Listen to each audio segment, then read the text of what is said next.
और कैसे हो मेरे योद्धाओं? बढ़िया, शानदार।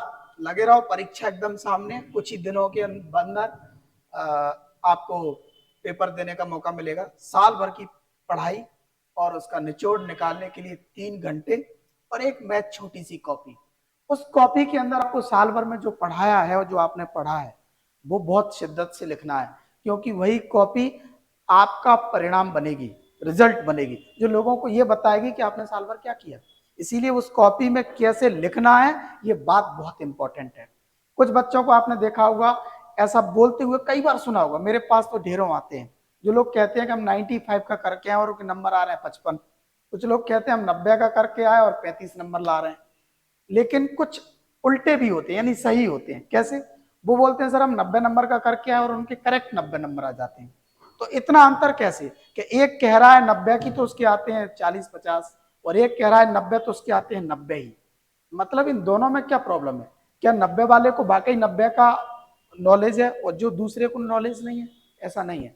नॉलेज तो उसको होता है, लेकिन उसके नंबर प्रॉपर नहीं आ पाते। उसका कारण है उसकी लिखावट, यानी वो कॉपी में ठीक से लिखता नहीं है। नॉलेज उसको होता है 90 का नहीं तो कम से कम 70-80 का तो होता ही होगा, लेकिन 70-80 नंबर की जगह उसके अगर 55-50-45 नंबर आ रहे हैं तो उसमें कहीं ना कहीं ये जितने नंबर कम हो रहे हैं ये योगदान उसकी नॉलेज की कमी का नहीं है, ये योगदान है उसकी लिखावट में जो कमजोरी है उसका। तो आज इस वीडियो में हम समझने वाले हैं कि पेपर में कॉपी कैसे लिखें कि हमारा एक भी नंबर लिखावट की वजह से तो कम से कम ना कटे। तो क्या करना है उसके लिए? ये वीडियो देखिए पूरा। इस वीडियो में मैंने हर तरीके के पेज को आपके सामने रखा है। अपनी कोचिंग के कुछ बच्चों की कॉपी के फोटोज खींच करके मैंने आपके सामने पेस्ट किए हैं। इसमें हम बताने वाले हैं कि क्या करना है और क्या नहीं करना है। ठीक, जो अच्छा होगा तो हम कहेंगे कि हाँ ऐसा करना है, और जो गलत होगा तो हम कहेंगे ऐसा नहीं करना है। ठीक है, देखिए क्या है। सबसे पहले आंसर ऑफ QN01, इसमें सब कुछ सही है, बस थोड़ी सी प्रॉब्लम है। क्या प्रॉब्लम है? कि ये जो QN लिखा है ना, ऐसा लिखने से बचे। या तो इसमें डॉट लगाएं, डॉट नहीं लगाएं, या फिर आप सीधा सीधा लिखिए answer of question number first, पूरा क्वेश्चन और नंबर फर्स्ट, हिंदी में प्रश्न क्रमांक 1 का उत्तर। ठीक, अगर वो उत्तर ऊपर वाले क्वेश्चन का है तो ठीक है, और अगर मान लो वो अथवा का है तो इसके ब्रैकेट में यहां पर लिखा जाएगा और अगर हिंदी में होते तो अपन हिंदी में क्या लिख देते इसको? अथवा। ठीक, ये लिखना सीख लीजिए। दूसरी चीज देखो, अब यहाँ पे इन्होंने पहला क्वेश्चन सॉल्व किया है, मतलब ये ऑब्जेक्टिव होगा। तो ऑब्जेक्टिव है तो पहले क्वेश्चन में यहाँ पर अपन मेंशन कर सकते हैं। आपने नहीं किया तो गलत नहीं है, लेकिन हमने क्या कहा? First impression is last impression, ये आप बचपन से सुनते आए हो। तो पहले पेज से ही कॉपी चेक करने वाला आदमी आपके बारे में सोच बना लेता है किसे कैसे नंबर देने। आप यहाँ पर इस हेडिंग डाल सकते थे ऑब्जेक्टिव। क्या डाल सकते थे? ऑब्जेक्टिव। यहाँ पर हेडिंग डाल सकते थे कि ऑब्जेक्टिव है। अगर ये रिक्त स्थान होते फिल इन द ब्लैंक्स तो यहाँ डाल सकते थे फिल इन द ब्लैंक्स। ठीक, वन वर्ड होते तो आप डाल सकते थे वन वर्ड। ये आपको डालना है। समझ में आ गया? ठीक, आंसर ऐसे, नंबरिंग इधर ही लिखनी है, आंसर ऐसे ही लिखनी है, बाकी की चीजें सही है, इसमें कोई दो राय नहीं, ये सब सही है। ठीक है, तो ये फॉलो करना है, कहीं पर भी ओवर राइटिंग ना हो। एक चीज जो आपने लिख दी है उसको ज्यादा काटे नहीं। ठीक है, अगर गलत भी हो गया तो 1-2 लाइन खींच दो, ऐसा नहीं कि साला तुम कॉपी फाड़ दो। कई बार आपने देखा होगा लोग बाग इतना रगड़ देते हैं, कॉपी फाड़ देते हैं। इतना गुस्सा नहीं करना, गलत हो गया 1-2 बार कट लगाइए, फुर्सत करिए। ठीक, नेक्स्ट देखिए, ये वाली जो फोटो है हमें क्या सिखाती है? ये सिखा रही है कि न्यूमेर, जैसे answer of question number first हो गया, इसके अंदर अगर आपने कोई भी फॉर्मूला लिखा, जैसे ये लिखा, ये शायद अगले के क्वेश्चन ही चल रहा है, सॉरी ये अगला क्वेश्चन चल रहा है, ये वन वर्ड टाइप का है। तो वैसे ही जैसे अपन ने पहले बताया था कि यहाँ आपको आंसर ऑफ क्वेश्चन नंबर डालना और उसके बाद नंबरिंग में शुरू हो जाना। जो चीज आपकी इंपॉर्टेंट है उसको आपको ब्लॉक डब्बे में कवर करना है। ठीक है, नेक्स्ट देखिए, इससे अपन क्या सीखेंगे? इससे अपन ये सीखेंगे कि ये क्वेश्चन यहाँ खत्म हो गया और यहाँ से नया क्वेश्चन शुरू हो रहा है। तो एक क्वेश्चन जहाँ खत्म होता है और दूसरा जहाँ शुरू होता है, उन दोनों के बीच में 3 लाइनों का गैप होना चाहिए। 3 लाइनें कैसे? कि एक लाइन उसकी जहां पर खत्म हुआ उसके नीचे छोड़ दो, और एक लाइन जो शुरू कर रहे हैं उसके ऊपर छोड़ दो, और एक लाइन बीच में जो बची है उस पर बॉर्डर लाइन खींच दो, यानी अंडरलाइन ये खींचिए। तो ये बॉर्डर लाइन आपकी बीच में होना जरूरी है। ये साबित करती है कि पहला क्वेश्चन यहाँ जाकर के खत्म हो चुका है और इसके नीचे एक नया क्वेश्चन आजादी से शुरू हो रहा है। ठीक है, ये अपने को, और ये पेज से क्या सिखा रहा है, ये पेज सिखा रहा है ये डायग्राम, जैसे सॉरी ये फॉर्मूला।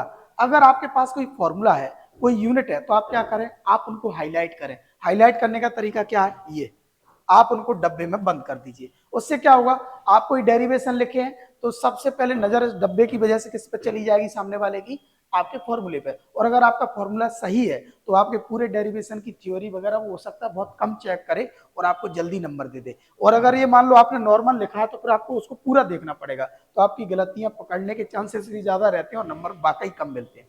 तो इस तरीके से डब्बे बनाना भी जरूरी है। और अगली बात, जैसे ये नीचे यूनिट लिखी है, मैं तो चाहता हूं कि आप यूनिट को भी डब्बे में लिखें, और डब्बे में नहीं लिखें तो यूनिट को अलग पेन से लिखें। जैसे सारा मटेरियल आपने ब्लू से लिखा है तो यूनिट को आप लिख दीजिए किससे, ब्लैक से, तो वो बोल्ड हो जाएगी और इजीली सामने वाले को दिखेगी। ब्लैक और ब्लू का कॉम्बिनेशन इस तरीके से बिठाना है कि ब्लैक हमें तब यूज करना है कि हम जो चीज दिखाना चाहते हैं, ज्यादा दिखाना चाहते हैं, वो चीज हम ब्लैक से लिखेंगे। ठीक है, नेक्स्ट ये देखिए, इसमें अपन यहां से पॉइंट सीख सकते हैं कि पॉइंट कैसे। पॉइंट में भी देखिए आप एक लाइन का गैप जा रहा है, ये एक लाइन का गैप देना जरूरी है। लोग बात बोलते हैं कि कॉपी भरती नहीं, एक पॉइंट खत्म हो गया उसके बाद एक लाइन का गैप दूसरी लाइन से, पॉइंट सेपरेट दिखते हैं। अगर मान लो ब्लू से ही लिखना, आपने नीचे से लेकर ऊपर तक लिख दिया ब्लू ब्लू, 7 पॉइंट थे, पॉइंट यहाँ ऊपर से नीचे देखने पे ऐसा लगेगा जैसे निबंध लिखा हुआ है। ठीक, तो ऐसे राइटिंग नहीं करना, अपने को पॉइंट वाइज लिखना, तो एक एक लाइन का गैप पॉइंटों के बीच में भी आप रखें, जैसे इसमें लिखा हुआ है। ठीक है, आगे डिफरेंस। डिफरेंस जब आएगा तो डिफरेंस में ध्यान रहे इस तरीके से लिखना है कि डिफरेंस एक ही पेज में खत्म हो सके, उसके आखिरी के पॉइंट दूसरे पेज में ना जाए। इतनी बात पहले ध्यान रखें ताकि आप जब शुरू करें तो कोशिश करें ऐसे पेज से शुरू करें जो पेज कंप्लीट हो। ठीक, दूसरी बात, उसके पॉइंट्स आप वन साइड ही लिखें या वन साइड लिखें। दूसरी चीज ये जो बॉर्डर लाइन लिखी है ना, ये बीच में, इसको थोड़ा बोल्ड करें और अच्छी मजबूत बनाए। और इधर का मटेरियल इधर ओवरलैप नहीं होना चाहिए, जैसे यहां हो रहा है, ये हो रहा है, तो ये चीज गलत है। आप इधर का मटेरियल इधर शिफ्ट नहीं कर सकते, पहली बात। दूसरी चीज ये, इसका पहला पॉइंट यहां तक गया है तो इसका पॉइंट भले ही यहां खत्म हो जाए तब भी इसकी लाइन है यहां तक आपको यूज करनी है। अगला पॉइंट यहां से शुरू हुआ है तो इसका पैरेलल पॉइंट यहीं से शुरू होगा। ठीक, अगर आप दोनों साइड पॉइंट डाल रहे हो तो फिर दोनों साइड आपको उन पॉइंटों को बोल्ड करना पड़ेगा ऐसे। ठीक है, अगर आप दोनों साइड डाल रहे हो तो दोनों साइड पॉइंटों को बोल्ड कीजिए, यानी, और खत्म हो जाए तो नीचे से डब्बा खींचना है, ऊपर भी डब्बा, एकदम ब्लॉक, चारों तरफ से कवर होना चाहिए आपका पूरा एक डिफरेंस। तो ये डिफरेंस लिखने का तरीका होता है। आगे देखें, ये एक हिंदी मीडियम की कॉपी है, ये भी देख लो। मैंने जैसे कहा ना आपसे कि प्रश्न क्रमांक 1 का उत्तर ऐसे लिखते हैं। अगर वो क्वेश्चन किसका है, अथवा का है, तो उसके ब्रैकेट में अथवा डला होता है इस तरीके से। अगर आपको हेडिंग की वाली बात है, क्वेश्चन में हेडिंग नहीं तो एक हेडिंग वाला देख लेते हैं। जैसे देखिए यहां लिखा है प्रश्न क्रमांक 3 का उत्तर, ये भी अथवा वाला है और इसमें हेडिंग देखिए, हेडिंग प्रॉपर है और हेडिंग के बाद में ये मटेरियल है, हेडिंग के बाद में डायग्राम। डायग्राम भी एक विशेष बात है, पेंसिल से डायग्राम बना एकदम अच्छे तरीके से डार्क। आप क्या करते हो, पेन से ही टिका देते हो। पेन से में क्या होता है कि थोड़ा सा भी मिस्टेक हुआ तो कॉपी खराब कर देता है पूरी। पेंसिल से बनाइए डायग्राम अच्छे से, नामांकन कर दीजिए ब्लैक पेन से, बहुत खूबसूरत लगता है। और करने के बाद उस पूरे को भी एक डब्बे से बंद कर दीजिए और डब्बे के नीचे उस डायग्राम का नाम लिख दीजिए। ठीक है, वो जो भी है, एक डब्बा बनाई जैसे ही है तो इसका पूरा का पूरा ऐसा अपन डब्बा बना सकते थे और इस डब्बे के नीचे लिख सकते थे चित्र फलाना, फिगर ढिकाना। समझ गए? हाँ, और देखिए ये बीच में देखो, ये जो डबल हो रहा है ना कि यहाँ 6 लिखा था फिर 4 लिख दिया, इस तरीके से आपको नहीं करना है। ठीक है, पहली बात। दूसरी चीज, 2 प्रश्नों के बीच में 3 लाइन का गैप और एक बॉर्डर लाइन, ये हम पहले बता चुके हैं, वही आपसे कह रहे हैं। तो ठीक, ये बातों का बिल्कुल विशेष ध्यान रखना ही रखना है, चाहे वो स्टूडेंट 10th का हो चाहे वो 12th का हो, सारे में यही रूल लगता है। ठीक है, और जो बच्चे इस तरीके से फॉलो करते हैं उनके नंबर आते हैं। देखिए प्रश्न क्रमांक वही, हेडिंग वही, शानदार तरीके से। अभी उदाहरण था, उदाहरण में इन्होंने यहाँ पर मिस्टेक क्या की, इसको बोल्ड कर सकते थे, बोल्ड मतलब इसको ब्लैक कलर से लिख सकते थे। ठीक है, तो ये अलग दिखते हैं एकदम झमाझम। तो मुझे लगता है कि आपको चीजें समझ में आ रही होंगी। और आखिरी में कॉपी का प्रेजेंटेशन ऐसा दिखना चाहिए। ये मैंने कंप्लीट पेज देखो, पुराना एक क्वेश्चन है, उसके बाद खत्म, फिर नया क्वेश्चन, फिर खत्म, फिर नया क्वेश्चन, हेडिंग है तो हेडिंग है, नंबरिंग है तो नंबरिंग है, यानी प्रेजेंटेशन एकदम शार्प और शुद्ध होना चाहिए। ठीक है, तो मुझे लगता है मैंने कॉपी के माध्यम से आपको समझाया है कि कौन सी चीज कहाँ कैसे लिखनी है, इसमें क्या अच्छा था वो भी आपने पकड़ लिया होगा। तो बिना किसी देरी के सब कुछ समझ में आ गया हो तो एक आध एक प्रैक्टिस टेस्ट देने की कृपा करें। घर पर बैठे हुए कोई भी एक कॉपी उठाइए, उसमें इस सीक्वेंस में 3 घंटे के अंदर अपना पेपर सॉल्व करने की कोशिश करिए और ऐसे जैसे मैंने बताया ठीक वैसे ही लिखने का प्रयास कीजिए। आपके नंबर अच्छे आएंगे, इसमें कोई डाउट नहीं है, और इतने तो आएंगे कि जितने आप डिजर्व करते हो। आप सोचो आप टॉप करोगे तो संभव नहीं, क्योंकि सबके सब टॉप करेंगे तो टॉपर की कीमत ही नहीं। ठीक, टॉप वही करेगा जो टॉप करने के लिए बना है, और आप लोग टॉप अपने अपने फील्डों में करेंगे। मैंने हमेशा कहा है कि एक आदमी हर जगह टॉप नहीं कर सकता। जो बच्चा आज टॉप कर रहा है इसका मतलब ये नहीं है कि वो आपकी जगह भी टॉप करेगा। आप किसी दूसरी चीज के लिए बने हुए तो वहां आप टॉप करोगे, लेकिन फिर भी अभी परीक्षा है तो परीक्षा के हिसाब से लगे रहिए बिंदास।